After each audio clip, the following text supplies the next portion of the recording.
Hello everyone, good evening. Munmun kitchen ব্লগে প্রত্যেককে স্বাগত জানাই। আজকে হাজির হলাম সঠিক পরিমাপে মালপোয়া তৈরির রেসিপি নিয়ে। চলুন তাহলে দেখে নেওয়া যাক। এখানে আমি একটা বাটি নিয়ে নিয়েছি, আর এই বাটি সম পরিমাণে সমস্ত কিছু আমি নিয়ে নেব। এক বাটি ময়দা দিয়ে নিলাম, এক বাটি তো দিয়েই দিয়েছি, আবারও আমি বাটি মাপ দিয়ে আর এক বাটি ময়দা দিয়ে দিলাম। এবার আমি দিয়ে নেব এক বাটি সুজি। সব কিছু কিন্তু আমি এই মেজারমেন্ট বাটিটার মাপ দিয়েই করে নিলাম। আপনারা যদি কাপ দিয়ে করেন তো কাপের মেজারমেন্টেই রাখবেন, সম পরিমাণে সব কিছু রাখতে হবে। 2 বাটি ময়দা, 1 বাটি সুজি। এবার দিয়ে দিচ্ছি ওই বাটিটা মেপে 1 বাটি চিনি। আমি যেহেতু মালপোয়াটিকে রসে ভেজাবো না, তাই আমি ডিরেক্টলি এই ব্যাটারটা তৈরি করার সময় এবারে আমি সমস্ত শুকনো উপকরণটাকে চামচ দিয়ে ভালো করে মিশিয়ে নিচ্ছি।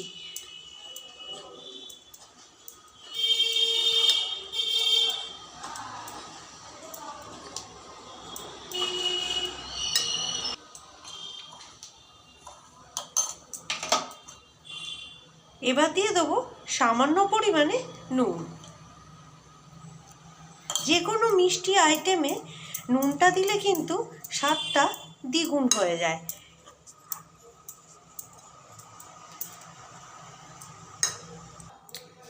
এখানে কিন্তু আমি উষ্ণ গরম দুধ ব্যবহার করলাম। যদি দুধ না দিতে চান তবে কিন্তু জলটাকেও উষ্ণ গরম করে নিতে হবে। ব্যাটারটা তৈরি করার সময় উষ্ণ গরম জল দিলে বা উষ্ণ গরম দুধ দিলে ব্যাটারটা খুব সুন্দর তৈরি হবে। এখন আমি উষ্ণ দুধ দিয়ে সুন্দর করে ব্যাটারটাকে ভালো করে ফেটিয়ে নিচ্ছি। যত ভালো ফেটিয়ে নেওয়া হবে তত ভালো ফুলকো ফুলকো মালপোয়া তৈরি হবে। এখন আমি ব্যাটারটার মধ্যে অল্প পরিমাণে চা চামচের হাফ চামচ মৌরি গুঁড়ো দিয়ে দিলাম। এখানে আমি মৌরিটাকে গুঁড়ো করে রেখেছিলাম তাই দিয়ে দিলাম। আপনারা চাইলে গোটা মৌরিও দিতে পারেন।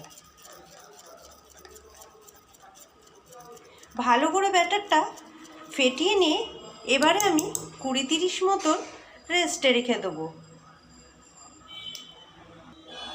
এখন আমি ব্যাটারটাকে 30 মিনিটের জন্য রেস্টে রেখে দিলাম। 30 মিনিট পর রেস্টে থাকা ব্যাটারটি দেখে নেব, আর আরও একবার ভালো করে হ্যান্ড মিক্সার দিয়ে ফেটিয়ে নেব। সুজিটা রেস্টে থাকার জন্য বেশ কিছুটা ফুলে যাবে।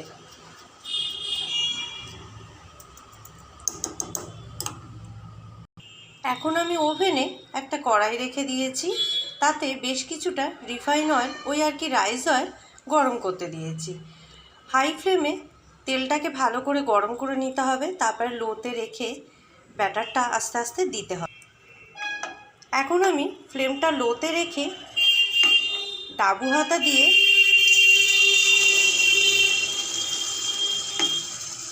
এক এক করে দিয়ে দেবো। এবারে আস্তে আস্তে করে আমি একটা পাশ উল্টে দেবো। দেখুন তো কি সুন্দর ফুলকো ফুলকো লুচির মতন মালপোয়া রেডি হচ্ছে। এভাবে তেলটাকে ভালো করে রিলিজ করে নামিয়ে ফেলবো।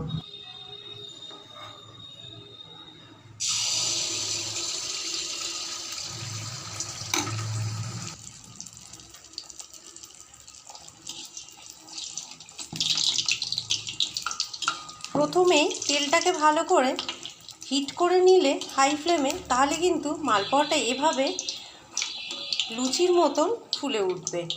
কড়াইয়ে লেগে যাওয়ার সম্ভাবনাটা বিশেষ থাকবে না।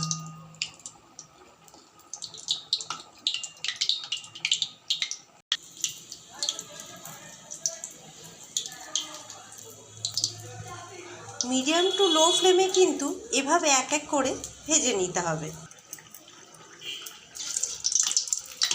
দেখুন তো লুচির মতন ফুলছে কিনা।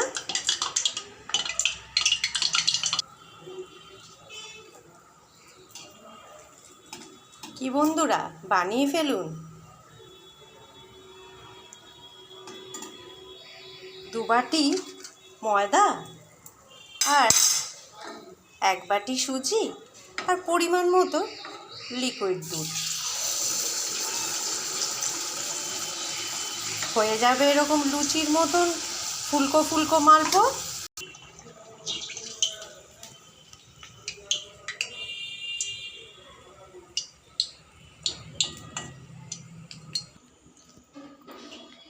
এই তো ফুলকো ফুলকো লুচির মতো সঠিক পরিমাপে মালপোয়ার রেসিপি তৈরি হয়ে গেল।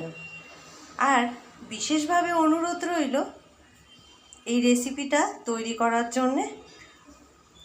কেমন লাগলো জানাবেন কিন্তু। সামনেই জন্মাষ্টমী, তো রেসিপি যদি ভালো লাগে এইভাবে বানিয়ে শেয়ার করবে।